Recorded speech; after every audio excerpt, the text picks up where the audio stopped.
گرامی اور مشاہدین اعظام، السلام علیکم ورحمۃ اللہ وبرکاتہ۔ آج ذی الحجہ کی یکم تاریخ ہے، پہلی تاریخ، اور آپ کو معلوم ہے کہ یہ ذی الحجہ کا مہینہ اسلامی مہینوں میں 12واں اور آخری مہینہ ہے۔ یہ بھی معلوم ہے کہ اسلامی مہینے محرم الحرام سے شروع ہوتے ہیں اور صفر، ربیع الاول، ربیع الاخر، جمادی الاولی، جمادی الاخرہ، رجب، شعبان، رمضان، شوال اور ذی القعدہ ہوتے ہوئے ذی الحجہ پہ تمام ہو جاتے ہیں۔ اور یہ ذی الحجہ کا مہینہ ان 4 مہینوں میں سے ہے جنہیں قرآن کریم میں اور حدیث شریف میں انتہائی عظمت والے، انتہائی اہمیت والے اور انتہائی حرمت والے مہینے قرار دیا گیا ہے۔ چنانچہ ارشاد باری تعالی ہے، اعوذ باللہ من الشیطان الرجیم، بسم اللہ الرحمن الرحیم، ان عدت الشہور عند اللہ 12 شہرا فی کتاب اللہ یوم خلق السماوات والارض منها 4 حرم ذلك الدین القیم فلا تظلموا فیہن انفسکم۔ صدق اللہ العظیم۔ آیت کریمہ کا ترجمہ کچھ یوں ہے کہ اللہ تبارک تعالیٰ کے نزدیک مہینوں کی تعداد 12 ہے، اور جس دن اللہ تبارک تعالیٰ نے آسمان و زمین کی تخلیق فرمائی تھی اسی دن لوح محفوظ میں یہ درج کر دیے گئے۔ ان میں سے 4 مہینے انتہائی حرمت والے ہیں، چنانچہ ان مہینوں میں کسی قسم کی ظلم و زیادتی نہ کرو۔ اور ایک صحابی ہیں حضرت ابو بکر نفیع ابن الحارث رضی اللہ تعالی عنہ، تقریباً 132 حدیثیں روایت کرتے ہیں اللہ کے رسول صلی اللہ علیہ وسلم سے۔ وہ فرماتے ہیں کہ ان النبی صلی اللہ علیہ وسلم خطب فی حجته فقال ان الزمان قد استدار كهيئته يوم خلق السماوات والارض السنة 12 شهرا منها 4 حرم 3 متواليات ذو القعدة وذو الحجة والمحرم ورجب مضر الذي بين جمادى وشعبان، کہ جس دن اللہ تبارک تعالیٰ نے آسمان و زمین کی تخلیق کی اسی ہیئت پہ زمانہ اور وقت آ چکا ہے، اور سال کے 12 مہینے ہوتے ہیں، اور ان 12 مہینوں میں 4 مہینے وہ ہیں جو انتہائی حرمت والے ہیں، اور ان 4 مہینوں میں 3 مہینے تو بالکل بالترتیب ہیں، ذی القعدہ، ذی الحجہ، محرم، یعنی ایک ساتھ ہیں، اور پھر ایک مہینہ جو ہے وہ رجب کا مہینہ ہے جو جمادی الاخرہ اور شعبان کے درمیان میں یہ مہینہ آتا ہے۔ حاضرین گرامی، آج کی اس ویڈیو میں ذی الحجہ کے اس مہینے، مبارک مہینے کے متعلق، اور اس مہینے میں جو ایک حج کے علاوہ جو ایک اور اہم عبادت کی جاتی ہے اس کے متعلق ہم بات کریں گے۔ چنانچہ آئیے پہلے بات کرتے ہیں ذی الحجہ کے اس مہینے کے بارے میں۔ چنانچہ آپ کو یہ بھی معلوم ہو کہ اللہ تبارک تعالیٰ نے بعض دنوں اور بعض راتوں کی قسم کھائی ہے قرآن کریم میں۔ ان بعض راتوں میں سے یہ ذی الحجہ کی 10 راتیں بھی ہیں۔ چنانچہ اللہ تبارک تعالیٰ فرماتے ہیں والفجر ولیال عشر والشفع والوتر، کہ اللہ تبارک تعالیٰ نے قسم کھائی اور کہا کہ قسم ہے فجر کی اور قسم ہے ان 10 راتوں کی۔ مفسرین کہتے ہیں کہ یہ جو 10 راتیں ہیں جن کی قسم اللہ تبارک تعالیٰ نے فرمائی ہے، اللہ تبارک تعالیٰ نے قسم کھائی ہے جن راتوں کی، یہ ذی الحجہ کی 10 راتیں ہیں، یکم ذی الحجہ سے لے کر کے 10 ذی الحجہ تک، یعنی یوم النحر تک۔ اور ان 10 دنوں میں ایک دن آتا ہے جسے اسلامی شریعت میں یوم عرفہ کے نام سے جانا گیا ہے، یعنی 9ویں ذی الحجہ، ذی الحجہ کی جو 9ویں تاریخ ہوتی ہے اس دن کو یوم عرفہ کہتے ہیں۔ ویسے تو ذی الحجہ کی 1 تاریخ سے لے کر کے 10 تاریخ تک کے جو روزے ہیں یہ مشروع ہیں اور مسنون ہیں، لیکن خاص طور پہ یوم عرفہ کا روزہ یعنی 9 ذی الحجہ کا روزہ یہ مسنون ہے۔ اللہ کے رسول صلی اللہ علیہ وسلم فرماتے ہیں صیام یوم عرفہ احتسب علی اللہ ان یکفر السنة التي قبلہ والسنة التي بعدہ، یعنی یہ 9 ذی الحجہ کو جو روزہ رکھا جاتا ہے میں امید کرتا ہوں اللہ تبارک تعالیٰ سے کہ اللہ تبارک تعالیٰ اس روزے کی برکت سے 1 سال پچھلے اور 1 سال اگلے گناہ معاف کر دے گا۔ چنانچہ ہمیں اس روزے کا اہتمام کرنا ہے۔ دوسری چیز حجاج کرام کی مشابہت اختیار کرنا ہے، یعنی اللہ تبارک تعالیٰ نے اپنے بہت سارے بندوں کو بہت ساری نعمتوں سے نوازا ہے۔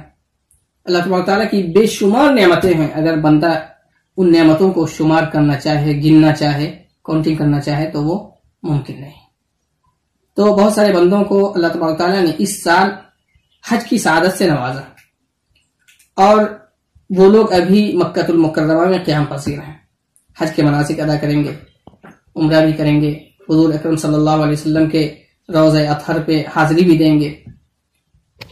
تو یہ جو حجاج کرام ہیں جو حج پہ جاتے ہیں، یہ جب احرام باندھتے ہیں تو چند چیزیں ان لوگوں کے لیے ممنوع اور حرام ہو جاتی ہیں، جیسے ان چیزوں میں سے ناخن کاٹنا، بال تراشنا۔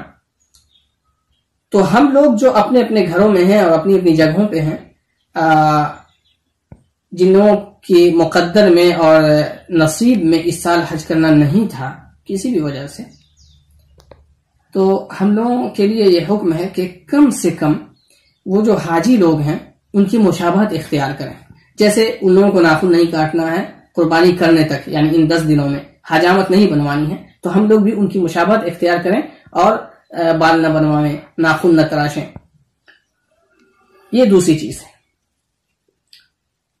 اللہ کے رسول صلی اللہ علیہ وسلم کی اس سلسلے میں ایک حدیث ہے، آپ صلی اللہ علیہ وسلم فرماتے ہیں من كان له ذبح يذبحه فإذا أهل هلال ذي الحجة فلا يأخذن من شعره ولا من أظفاره شيئا حتى يضحي، کہ جب ذی الحجہ کا چاند نظر آوے اور کوئی شخص قربانی کرنا چاہتا ہو 10ویں ذی الحجہ کو یعنی قربانی کے دن، تو اسے چاہیے کہ وہ اپنے ناخن نہ تراشے اور بال وغیرہ نہ تراشے۔ یہ کیوں ہے؟ اس لیے تاکہ حجاج سے ایک قسم کی مشابہت اختیار کی جا سکے۔ تیسری چیز قربانی کی فضیلت، کہ ہم لوگ قربانی کرتے ہیں، قربانی کی کیا فضیلت ہے۔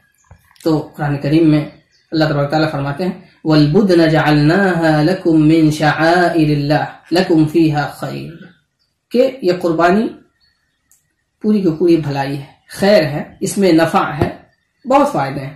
ایک فائدہ تو دنیاوی فائدہ ہے کہ ہم گوشت کھا لیتے ہیں، دوسرا بڑا فائدہ اخروی فائدہ ہے کہ جو ہم قربانی کریں گے اس کا اجر و ثواب آخرت میں ہمیں ملنے والا ہے۔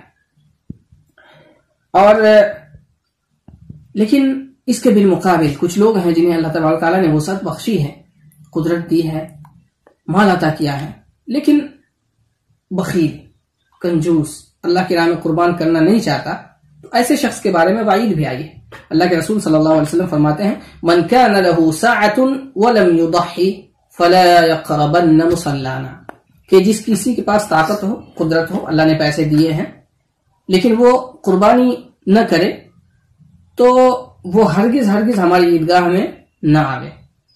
اب سوچئے اللہ کے رسول صلی اللہ علیہ وسلم ایسے شخص کے بارے میں فرما رہے ہیں کہ عیدگاہ میں داخل مت ہونا، کتنی بڑی وعید کی بات ہے۔ آئیے اگلی چیز، قربانی کن لوگوں پہ واجب ہے، اور خود قربانی کا جو جانور ہے اس کے کیا شرائط ہیں۔ تو قربانی ایک تو ضروری ہے قربانی کے لیے کہ قربانی کرنے والا مسلمان ہو، اس لیے کہ یہ قربت ہے، یعنی طاعت ہے، ایک عبادت ہے، اور کسی بھی عبادت کے لیے اسلام کا ہونا ضروری ہے۔ تو مسلمان ہو، پھر یہ کہ مقیم ہو، یعنی وہ سفر پہ نہ ہو، اسی طرح وہ موسر ہو، یعنی اللہ تبارک تعالیٰ نے اسے مال سے نوازا ہو۔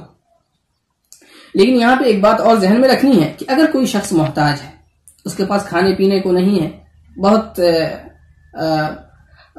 خاص مقدار میں، قلیل مقدار میں اس کے پاس ہے، لیکن اتفاق یہ ہے کہ اس کے پاس کچھ پیسے تھے اور اس نے قربانی کی نیت سے جانور خرید لیا، تو اب نیت کی وجہ سے وہ قربانی اس پہ بھی واجب ہو جائے گی۔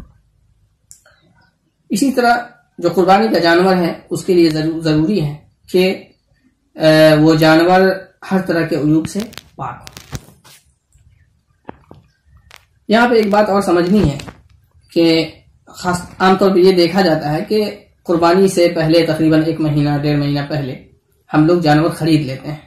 اب جانور کی دیکھ ریکھ کرتے ہیں اور تو ایک طرح کی انسیت ہو جاتی ہے اور محبت ہو جاتی ہے، تو عام طور پہ دیکھا گیا ہے کہ لوگ قربانی کرنا نہیں چاہتے، کہتے ہیں ارے یہ تو انسیت ہو گئی ہے اور میرا دل نہیں چاہ رہا ہے۔ یہ غلط بات ہے، ایسا نہیں کرنا ہے۔ اگر آپ کا دل چاہ رہا ہے تب تو اور بہتر ہے آپ کے لیے کہ اس کو قربان کریں، اس لیے کہ اللہ تبارک تعالیٰ کا ارشاد ہے لن تنالوا البر حتى تنفقوا مما تحبون، کہ تم نیکی کو اس وقت تک نہیں حاصل کر سکتے جب تک کہ اپنی پسندیدہ چیز، محبوب ترین چیز کو اللہ کی راہ میں قربان نہ کر دو۔ اور آپ کو معلوم ہے اولاد سے زیادہ محبوب اور پسندیدہ چیز کیا ہو سکتی ہے؟ اللہ کے پیغمبر حضرت ابراہیم علیہ السلام نے خواب میں دیکھا، اللہ تبارک تعالیٰ نے حکم فرمایا، وہ دیکھنا چاہتے تھے اخلاص کو کہ ہم جو حکم کرتے ہیں میرا یہ بندہ ہمارے حکم کی تعمیل کرتا ہے یا نہیں کرتا ہے۔ خواب میں دیکھا کہ اپنے بیٹے کو ذبح کر رہے ہیں، چنانچہ انہوں نے کہا کہ یا بنی انی اری فی المنام انی اذبحک فانظر ماذا تری، کہ بیٹے میں نے خواب میں دیکھا ہے کہ میں تم کو ذبح کر رہا ہوں، کیا رائے ہے تمہاری؟ تو ظاہر ہے وہ بھی نبی کے بیٹے اور مستقبل میں انہیں بھی نبی بنایا جانا ہے، تو وہ کیسے کر سکتے تھے؟ انہوں نے کہا یا ابت فعل ما تؤمر ستجدنی ان شاء اللہ من الصابرین، کہ ابو جان آپ کو جو حکم ملا ہے وہ آپ کر گزریے اور انشاءاللہ تعالی مجھے صبر کرنے والوں میں پائیں گے، یعنی کسی قسم کے انکار کی گنجائش نہیں ہے۔ تو اب اولاد سے زیادہ محبت کسی چیز سے ہو سکتی ہے؟ نہیں، وہاں اولاد کو اپنے بیٹے کو ذبح کرنے کا حکم تھا۔ یہ الگ بات ہے کہ مقصود وہ نہیں تھا، مقصود ان کا دل دیکھنا تھا اور اللہ کی فرما برداری اور اطاعت کا کتنا جذبہ ہے وہ دیکھنا مقصود تھا۔ اسی میں ایک جز ہے کہ قربانی کا مقصد، قربانی کا مقصد کیا ہے؟ قربانی کا مقصد ہے کہ اللہ تبارک تعالیٰ نے جو ہمیں حیات بخشی ہے اور جو زندگی بخشی ہے اس پہ ہم اللہ تبارک تعالیٰ کے شکر گزار بندے بنے۔ حضرت ابراہیم علیہ السلام نے جب وہ حضرت اسماعیل کو لے کر کے کنارے گئے ہیں اور چھری پھیرنا چاہا تو بس اللہ تبارک تعالیٰ نے دیکھ لیا ان کے دل کا حال اور انہوں نے قبول کر لیا، اور قرآن کریم میں اس کا تذکرہ ہے وَفَدَيْنَاهُ بِذِبْحٍ عَظِيمٍ، یعنی ہم نے اسماعیل کے بدلے ایک عظیم اور ایک انتہائی عمدہ جانور ہم نے قربان کیا۔ تو حضرت ابراہیم علیہ السلام جس وقت لے گئے ہیں اور وہ بالکل حلقوم پہ چھری چلانا چاہ ہی رہے ہیں کہ اللہ تبارک تعالیٰ کا حکم ہوا حضرت جبرائیل کو، اور حضرت جبرائیل جنت سے میگھا لے کر کے اتر رہے ہیں۔ اس وقت حضرت جبرائیل علیہ السلام کو خدشہ ہوا کہ کہیں میرے پہنچنے تک حضرت ابراہیم چھری چلا نہ دیں، اسی لیے انہوں نے اوپر ہی سے کہا اللہ اکبر اللہ اکبر۔ حضرت ابراہیم نے جیسے یہ آواز سنی انہوں نے اوپر دیکھا آسمان کی طرف تو خوش ہوئے، مسکرائے اور کہا لا الہ الا اللہ واللہ اکبر۔ ادھر حضرت اسماعیل جو پہلو کے بل لیٹے ہیں اور ابھی ذبح ہوا چاہتے ہیں، انہوں نے جب اپنے ابو کو سنا کہ یہ تکبیر کر رہے ہیں تو انہوں نے بھی کہا اللہ اکبر وللہ الحمد، یعنی للہ الحمد علی نعمت الحیاہ۔ چنانچہ یہ مشروع ہو گیا، یہ تکبیر مشروع ہو گئی، اور یہ کیوں؟ اللہ تبارک تعالیٰ کے شکرانے کے طور پہ کہ اللہ تبارک تعالیٰ نے انہیں زندگی بخشی، حیات بخشی۔ اور وہ قربانی کی جو تکبیر ہے اللہ اکبر لا الہ الا اللہ واللہ اکبر وللہ الحمد۔ اگلی چیز جو ہمیں سمجھنی ہے وہ ہے قصائی کی اجرت۔